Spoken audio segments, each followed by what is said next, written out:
Бүгін Нокен районында сайдан аял кишинин жансыз денеси табылды. Бул тууралуу УКМдин басма сөз кызматы билдирди.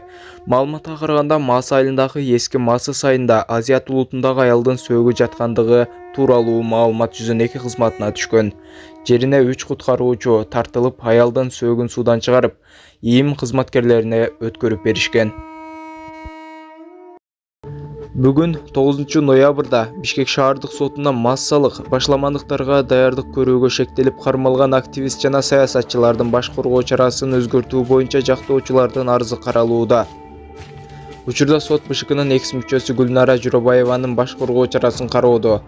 Бүгүн ошондой эле Кеңешбек Дүйшөбаев, Али Шабдан, Атай Бейшенбек, Талай Мадеминов, Айбек Бусурманкулов, Клара Соронкулова, Кубанычбек Кадыров, Нурлан Асанбеков жана Перизат Суранованын баш коргоо чарасы каралат.